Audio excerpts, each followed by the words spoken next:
Good morning. It's Thursday, May 19th. Paul's about to head to VCon.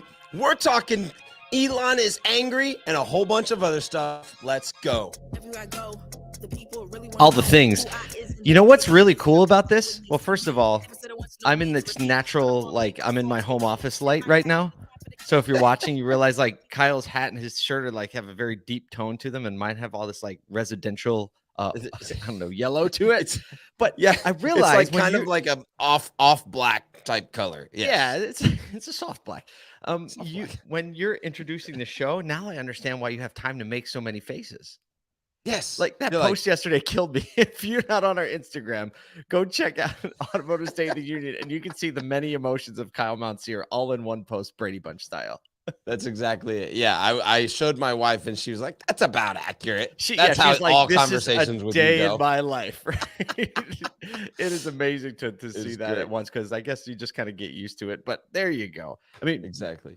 Like, so I'm on my way to VCon. As soon as literally the stream is over, I'm heading to the airport to head to Minnesota for the VCon.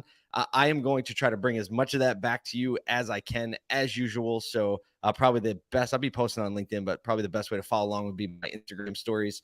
And I'll try to bring some of the innovation from outside automotive to that's inside super exciting. automotive. Yeah, because here's the thing. We have over the last week just been packing in our schedule with conversations about what we kind of started to announce yesterday, which is a SoduCon, and we're starting to have like some deep conversations with collaborators across the industry that are hoping to help us collaborate and bring something new and fresh to the industry. And what's really cool is every conversation that we get and we start having these like conversations with potential sponsors or people that want to attend the event or that might speak, is there is this mode of collaboration. We were actually talking yesterday. It's this idea of, oh no, yeah, if the sky is kind of the limit and the, you know, there's no preset notion of what this is going to look like. Hey, let's feed into this. Let's dive in and if this could look this way or this could look this way. So it's all these different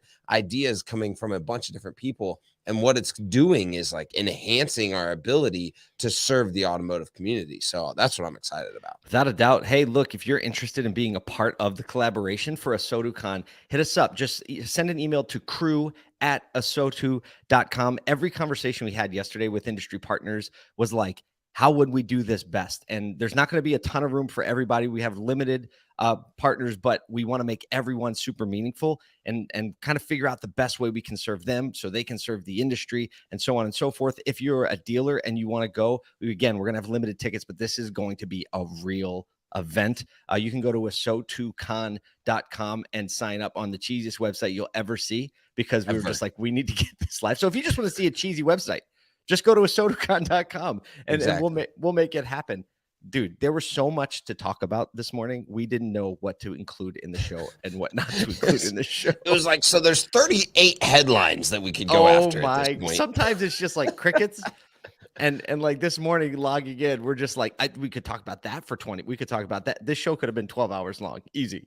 Yes, easy. So we just curated 3 that we thought were relevant, and they're not all doom and gloom, because not everything is crashing everybody. I know it's hard. Exactly right. If you're in the stock market and crypto, it's hard not to be glued to it and think, oh my gosh. But guess what? Recessions have come and gone. Now, having lived through one and been in business actually through one in 2008, you start to realize why the best operators just do so great through a recession, because they're not freaking out. Right. Yep. We're not in a recession yet, but if I were to bet, man. Yeah, most people are saying like it's coming. It's just a matter of when, not if. It's the counterpoint of inflation. So it's like, look, you can't stop inflation without a market contraction. Right. Exactly. Well, and I think that the smartest, savviest business operators and owners and all of that are just going to continue. I mean, here's what's really cool about this. We've had a period of 2 years of pivoting at every instance, right? At It's like scale. every month, every 2 months, there is a massive pivot that has to happen in order for you to have to engage a new market dynamic. And this is just, if you just perceive it as a new market dynamic, it just takes a pivot. Our industry is It's a great well point. set up to pivot. And It's so like financial. It's like think, okay, it's like physical conditioning, right? When your body is, it's that home internet. When your body is ready to move, right? Because you've been doing the conditioning and you've been doing the stretching and you've been doing the diet, right? It's like you're just ready to move, whatever comes your way. I feel like automotive is like built for this. Exactly. All right, let's talk about some speaking stories. of getting moved. Segue. That was a cheap one. I'm sorry. I apologize. You just wanted to press the button. I had to press the Sometimes, button. I'm like, I got sometimes you just control want of to the press the buttons button today. Yeah. So Tesla, like literally, they have solar panels and EVs, gets kicked out of the ESG index yesterday. So if you don't know what the ESG index is, essentially it's a index of the companies that are being the most environmentally, socially, and governance, and so like the way that they're operating their business, kind of healthy, and the way that people are seeing the investment in their company as a future state. And so it was quite interesting to see that Tesla was moved out of that top list. They actually finished. It's not in the show notes. By the way, on the podcast, and we have the show notes. So if you want to go back to it and catch links, they're there. So Tesla actually finished in the bottom quartile.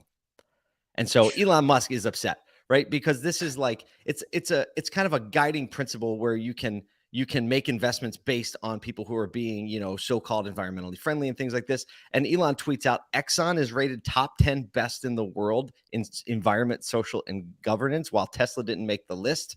He said, it's a scam. It's been weaponized by phony social justice warriors. So the ESG is obviously there are some substantive metrics, but there's also a lot of variable in there, a lot of opinion. Yeah.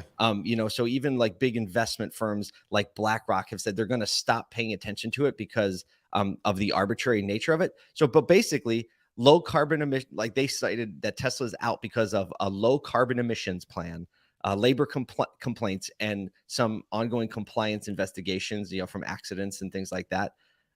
In the top 10, Exxon, Amazon was also there, despite obviously you've heard about a few labor disputes in the Amazon world. Couple and JP Morgan is also on the list, who happens to be the largest lender to the fossil fuel industry. So while Musk is over here saying, and I quote, Tesla has done more for the environment than any company ever.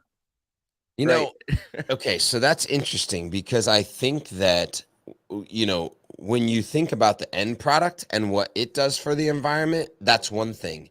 But I think what we're starting to see, well, that's even a debate, right? Right, it's a debate. But we're starting to see like the companies that have been doing this for a long time, the whole trail of like through the employee relationship, through the aggregation of some of these, like taking care of fossil fuels, and just the history to be able to make those decisions at scale, I think actually are doing, these companies are doing a lot more than what we maybe realized.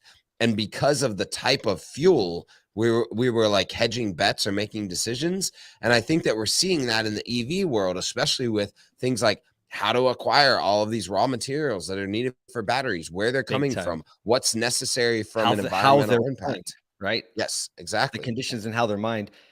I guess if you, thinking about it a little bit more critically, say you're ExxonMobil, right? And, what you do is drill holes in the ground and extract oil. It's your business, right? I guess you could make a substantive improvement, right? Like you can't change that that's what your business is right now, but you can make a big difference in how you do that, right? Which would, I guess, reduce the negative impact, not necessarily produce a positive impact, right? Like by reducing the negative impact, it would kind of in turn be a positive impact. Sure. But I don't know, whatever it is, I'm sure There are no politics involved whatsoever. None.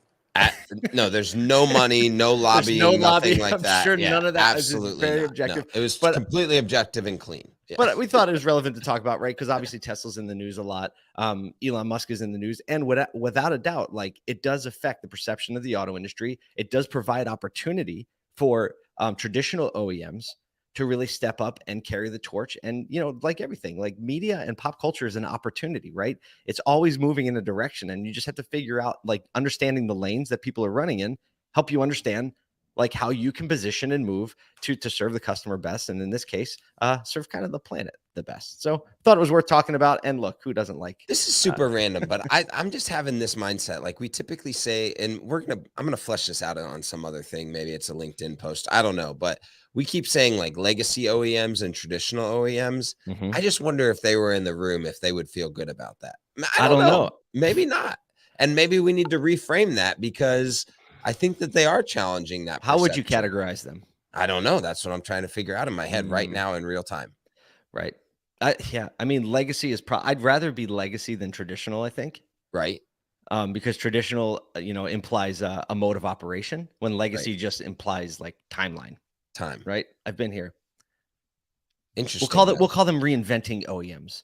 New OEMs versus currently reinventing OEMs. Yeah. See, I think that's the way that that's how I brand it. Right? You know what? I think that's the way that the OEMs would want to be considered. And I think for the retail side of the industry, actually, that's a better like mode of perceiving them, because then what we do is we actually like push that out into our communities as well. And that's necessary from the retail side and the dealership side to have that perception. So reinventing OEM. I think we're going to reinvent that type of that's a good idea, because actually they have a lot more experience to go. Right? And it's better to reinvent. It's like the Exxon. It's like Exxon has a lot more experience to shift and move and organizational structure to be able to change what they're doing. There you go. All right, let's keep going. We got more news to talk about. We got two more things. Next one is interesting. There are studies coming out where, and we talked about this in our email the other day, that the majority of Americans are still above water from the perspective of like they're making advanced payments on loans, whether that be homes or auto. So they're in equity positions for the most part in their major purchases. Well, it doesn't say in equity positions, actually. Right. It's that they're paying above the principal. Right. Which in credit cards is pretty common, but in auto, it's not so common. Right. It's a good sign when people are paying, more than their payment toward their principal. Yes, exactly. However, it looks like the subprime credit cards and personal loans over 60 days late are rising faster than normal, according to this new credit report from Equifax. And so the delinquency on subprime car loans and leases have hit an all-time high in February, which is an all-time back to 2007 since they've been tracking it. But I think that that's a very interesting case to see, like, that part of the market swinging quicker than the prime side of the market, right? Which is where things like inflation, rising prices of consumer goods, as well as high price goods, start to impact that capacity for purchasing a lot quicker, right? Yeah. I mean, we're still in an overall, the reports show, it was almost like dueling reports. We have them both linked up, but one is saying like, hey, we're actually doing really good. Everyone's making their payments. The indicators are high. However, when you break that down into subsets, you realize that the subprime community is actually suffering fastest from inflation, which makes sense, right? Less disposable income, right? Less available credit. So the gas prices, the vehicle prices, right? Everything that's going up is all of a sudden starting to pinch. And during the pandemic, that never happened because there was so much stimulus money being pumped into people's pockets and pumped into people's savings accounts. And this is an indicator that inflation's hitting them. And now those are starting to run out. So, the average balance of new auto loans is actually up 15% over a year ago. So, we know that that's trending. Like the average monthly auto payment's up 13% from last year. So again, we're seeing more of this affordability squeeze. And I guess it makes sense that the subprime market would show the first indicators of it. So for those of you listening who have a subprime business, right, you're probably going to be saying like, yeah, I felt like this was the case. And now you're going to start seeing it's the case. This is likely going to spill over into the entire market. And again, part of the market correction, this is part of what has to happen in order for inflation to slow down. So just keep your heads up, right? Again, affordability. We've talked about it several times over the last few weeks. It is going to be a primary issue. So I think the brands and the companies and the dealerships that start moving to that now will be ready to fire and ready to serve that community just even a little bit better. Yeah, exactly. All right, we got one more, and you got to get on a This plane. is a fun one. But this is a really fun one. And so Adidas has built a new headquarters, and it was designed by a San Francisco-based studio, O+A, with lever architecture. And the interesting thing, first of all, really I don't know how to say it. name, right? Maybe it's O&A and they just the pluses. O&A, who knows, right? But it's really interesting how they've built in flexible textures and lines, and they are alluding to the overall brand in the spatial recognition. But the core strategy was about how do we create spaces where collaboration is encouraged. Absolutely. And I think that we've been talking about this in the automotive industry a lot. And we've got a couple of the pictures up here, but you can see it like these. So, well, if you can't see it, and, let's explain it for a second. Go back to that last picture, Isaac. So, what we're seeing is large displays on fairly empty walls and basic construction. So you have a lot of concrete, textured walls, graphics, and like wood beams. There are bleachers with someone like doing a little presentation or a group meeting. You can keep pivoting through them, Isaac. It feels like high school. That kind of. Well, I don't know what high school you went to. That doesn't feel anything like my high school. And this feels a lot like literally if you walked through the halls of my high school, this is like how the high school looks and feels. It's very bougie high school. Yes, I did. So there's a lot of wood beams, but they focused on textures, graphics heavy. And the reason we included this story is because the return to work conversation in auto, we're kind of outside of it a little bit because we never really shut down, right? We never shut down. We just kept going to work. But for the rest of the world, we're saying is return to work going to happen, right? A lot of our consumers are dealing with this, and a focus on collaboration and spaces to bring people back and to give people like a different way, a more flexible way of thinking and operating. And from a brand standpoint, making the space feel like your culture is. So, obviously it's a sneaker culture. There are no logos anywhere. So you don't see like the Adidas 3 lines everywhere. But what you do see is sneaker textures, fabric and textiles. And so, we thought it was gyms, cool. Things like you would see, the reason why there's bleachers is because they're a sports brand, right? So they're enabling that like perception of our brand is where we're living every single day. Yeah. And I think that dealers across the country, this is an underutilized tactic and strategy to push your values deeper into your organization. I know that OEMs have regulations and we have image programs and there are things, but there is flexibility within that. There's flexibility within spaces you create where if you're intentional about it, you actually have a space, a physical space working to build your culture, which actually works to serve your customers better, which actually works to just improve your business all the time. And so we like to take those things from, say, what the most progressive people are doing, not to say you have to go and build like a soccer field, but that would be awesome. That would be cool. That would be awesome. We wouldn't disagree with that. Actually, that's probably something you could do. Get a little land, little community soccer field. Kyle approves of that. You may or may not find me there. Right. Hold some exhibition games. Like we're just biz deving now. No, but really, the space that you are in is a very underutilized piece. Not like, hey, this is about like Toyota or Honda, but this is about what you're about from a culture standpoint and design spaces that do that for people. So there you go. Those are the three very most important things. That's all we've got time for today. Hey, walk around your space today. Walk around it with your people. Think about how you might actually use that as an impetus for better culture improvement.